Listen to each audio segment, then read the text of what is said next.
Hello and welcome back, everyone, to Wings of Liberty campaign on Rocket Rapid Commentaries, and in this episode we'll be continuing on with the Zeratul Prophecy Missions after we go and talk to Tosh. Because Tosh is cool. Tosh is cool. You look spooked.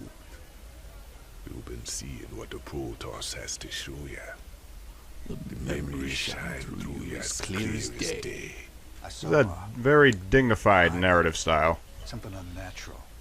I don't think it's supposed to be dignified. I think it's technically supposed to be Creole, but Creole. The one that made them for sure. But I'm not entirely sure. The thing is, he's got the same mannerisms and vocal pattern that the trolls from World of Warcraft have. Mostly because he's voiced by the same voice actor that does Vol'jin from Warcraft for the past several years. I don't. I just feel it. Man can't help but be himself. Level 800 Elite Corn Chieftain. Woohoo! Back with a new album, a pulse-pounding rock that will shake the galaxy. Rock Bunker Lust. Do it from behind, tearing up the night. I do like Rogues Do It From Behind, but I think my favorite track from ETC is still I Am Murloc. Not entirely sure, though. Touring in your galaxy. Lucy in the sky with mute. Lucy in the sky with Mutalisk. Alright, back to the laboratory with us.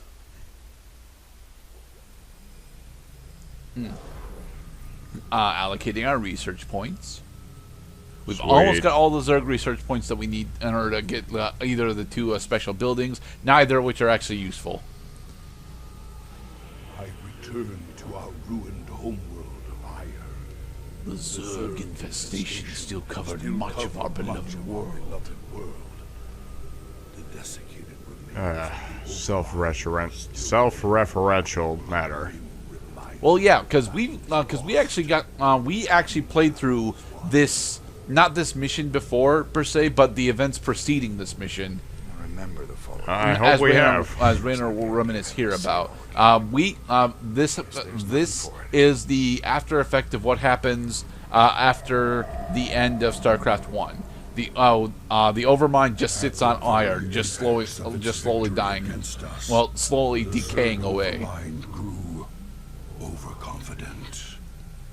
Was it the plot point that they used Ire as it was their world, but they gave it to the Overmind so that they could like exile him there? I needed to No, understand the Overmind lands on Ire because the Great Zelnaga plan that built the Overmind wanted to merge the purity of essence that is the Zerg with the purity of essence that is the Protoss with the purity of form that is the Zerg into the hybrid that we got to see last part. We won't figure out who that Zelnaga was for a little bit longer, specifically because Zeratul does uncover what's going on during these prophecy missions. They're just we just, as the players, we don't actually get to know what the hell's going on for the most part. must find a way to And now we get to start Echoes of the Future, which is a stealth mission. We get access to Zeratul for the entirety of this mission this time, instead of him just dropping us off next to a Nexus. And on normal and casual, you conclude this entire mission only using Zeratul, thanks to how useful Blink is. But you know, we will instead be building a small force to assist Zeratul in his mission, specifically so that we can get the bonus objectives slightly easier. I will erase the demons of the past. I will erase. We also get access to observers, and observers are still awesome. I think they're a bit slower than they were back in StarCraft 1, but they still fly, they're still permanently cloaked, and they're still detectors, so they're awesome. This ancient beacon still thrums with And just as in last episode, and while we were in the dig, we got to fight against Colossi. Now we get to use Colossi. Yay. Yay! I've heard tales of the mighty Colossi sealed away beneath Ire.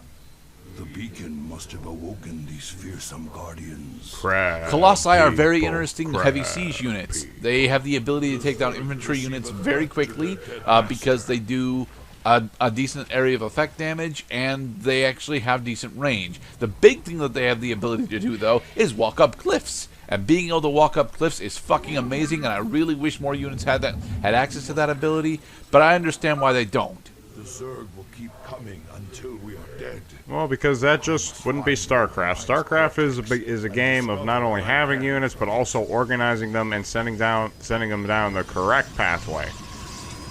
Because if there were too many lanes, well, it wouldn't really be a chess game. It would be more like every fucking piece was a queen, and they can go wherever they could.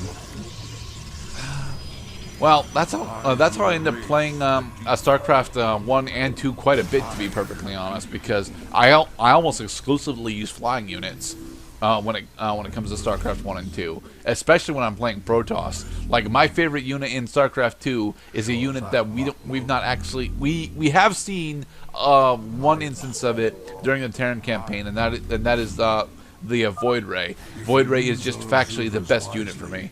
We can scout the area before putting ourselves at risk. Zeratul, are you sassing me for putting you on the front lines? Perhaps there's a chance. Where is that detector? I can't see it from here. I will slash it. I mean, I Okay, will there it fix is. it. It's an overseer. All right. Honor No. What we're doing right now is we're clearing out this upward area using Zeratul specifically so that we can get the first bonus objective up there, which is activating the Protoss pylon. Not the Protoss pylon, but the Protoss pillar up there, which will give us a decent reinforcement spot. We must not. But we have to wait for the creep. But we have to wait for the creep to recede in order to actually get it. So We gotta get rid of that goddamn Mutalisk right there. that Ultralisk? No, that Ultralisk isn't going to attack us because we're cloaked. Kill the drones. It's like, what's happening in my base? No, I can't hit them. I can't see them, but I can't. Why are they dying? Like, stop! No, no, no, my workers. I am one of the assholes that absolutely loved abusing Dark Templar in StarCraft 1 and Brood War. That said, although I have used a Dark Templar against you at least once, Mr. Cloud, I don't actually use Dark Templar all that much in my normal play. Mostly because they're relatively expensive, and they require going a bit farther into the tech tree than I'm usually comfortable with. But it works. I mean, it does work, most certainly. Especially if your opponent is just not expecting cloaked units, and they refuse to build detectors at their bases. For the record, guys, always have at least a detector in your base somewhere. Either if you're Terran, make sure if you're Terran, build a missile turret in your mineral line. If you're Zerg, a spore colony, or if you're Protoss, a photon cannon. It is important to have detection in your base. Yeah. But then you take out my detectors in order to make the Dark Templars invisible and unhittable again. So were these guys just sitting in on the fucking can, like, for the past, 2 million years while these guys were getting their shit together? Well, not 2 million years, because the events of Brood War happened approximately 4 years ago in universe time. So this Zerg force has been feral on Ire for the past 5 years. Damn.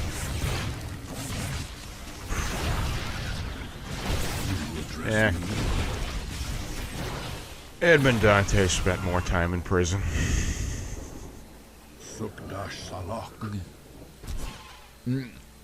I don't really need that robotic support bay, but if I could get it, it would make it so that I could actually produce my own Colossi, which would be nice, but not actually relevant. Or clearing the creep here specifically, or clearing the creep in this area specifically, so that the Zerg forces that we're going to end up having to fight off aren't actually all that relevant. There are a bunch of different jump cuts around here as I'm, attempting to do this semi-efficiently, just not as efficiently as I'm supposed to.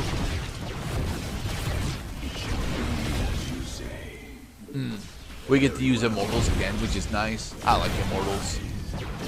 Yep, so once again, we must bring Zeratul to each of the finite number of tendrils located on the map.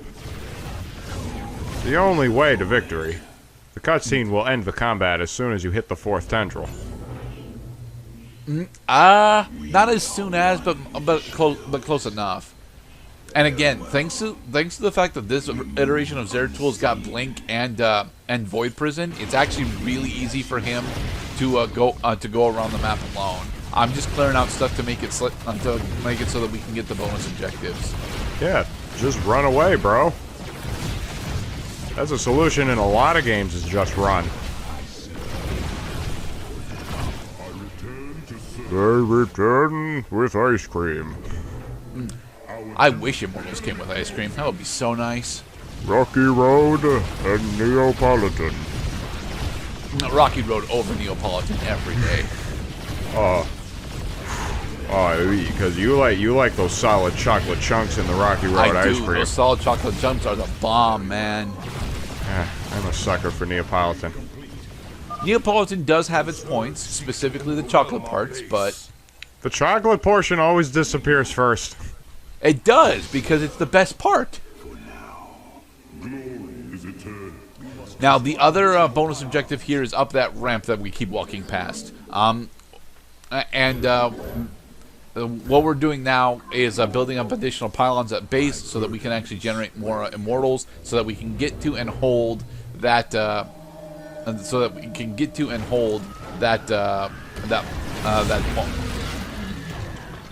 But first, the worms have appeared.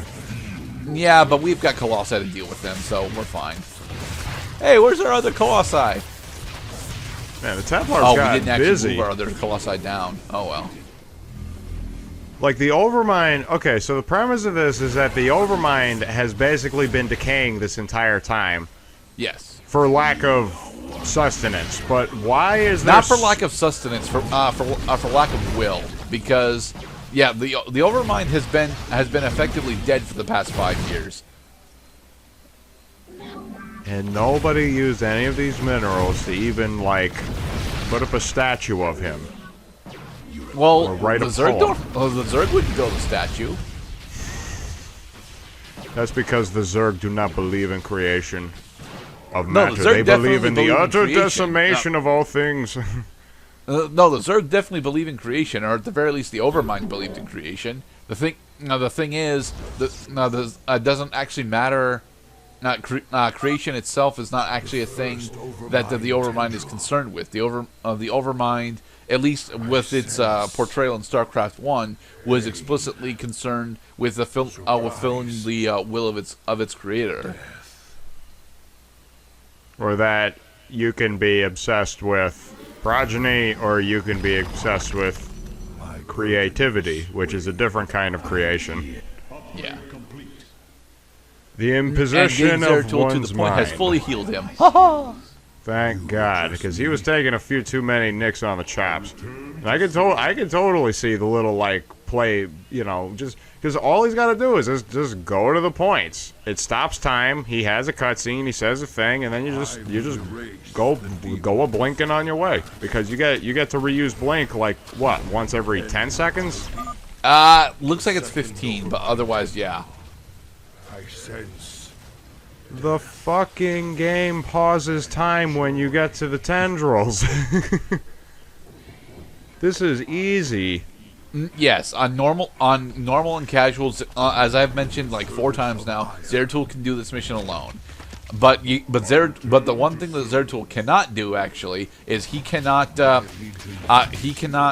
the bonus objectives, because those require him getting building pylons at the Protoss pillars, and that requires clearing creep. Zeratul can clear the creep, but he can't build pylons. Right. So we appreciate you committing to video, getting the Power of the Obelisk bonus objective. That's cool. I just feel that it was kind of a missed opportunity. That, I mean, you totally could have like nailed the route in only a couple practice runs. I mean, I'm sure that the route is easy to find. Yeah, the route is actually really simple, at least on normal. So from here, Void Prison the Overseer, and there we go. Normal, ultra hard. You just can't get hit. Well, on brutal, Zeratul has a bit of an issue because he's got less health and shield, and there are more forces to deal with. Like on brutal, you might actually need to just get a decent array of stalkers with him. And now we have a plot twist. Tassadar. I remember Tassadar. You should. He's the guy that sacrificed himself to kill the Overmind. You died. Well, what the fuck are you telling me it's fake Tassadar passing? I have to say that it's fake Tassadar now because it doesn't get revealed it won't be revealed that this is a fake Tassadar until the very end of the Legacy of the Void campaign, and it colors this conversation significantly differently when you know that this is a fake Tassadar. Yeah. Okay, but why did they make it like for right because of the perspective we have not knowing the twist. And the reason why this character is showing himself as Tassadar to us is because this character knows that Zeratul and Tassadar have a relationship, a very strong bond, if you will. No, they are not in a sexual relationship because the Protoss don't actually believe in sexual reproduction. Some fucking how. I don't understand how that works. But Well, because they create other Protoss by using energy crystals and catalyzing matter. Is that confirmed? Well, we if they have don't female believe in Protons. sexual reproduction, how the hell do you get the batteries in the goddamn remote controller? But yeah, what fake Tassadar is attempting to explain to us here is that the Overmind was actually working against its creator in one small area, and this is the important mission, the important message that Zeratul is attempting to explain to Jim right here. Sarah Kerrigan, the Queen of Blades, is the savior of the universe. Madness. Only she can free the Zerg from slavery, and in so doing, save all that is from the flame. This is a plot point that a majority of the StarCraft 2 fandom has a huge issue with because the Queen of Blades spends a majority.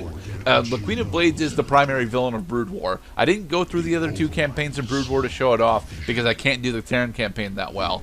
But yeah, Kerrigan is in fact the primary villain in Brood War, and what happens to Kerrigan / the Queen of Blades during the events of both Heart of the Swarm and Legacy of the Void feels like a huge betrayal of what happened in Brood War to a lot of people. Not to me specifically, because I understand what specific storyline they're ripping from, and I don't like that they're ripping from a storyline at all. But I'm okay with the storyline that they are ripping from. In the next episode, we will continue on with the prophecy missions. Be safe, everyone. Tara Kalar.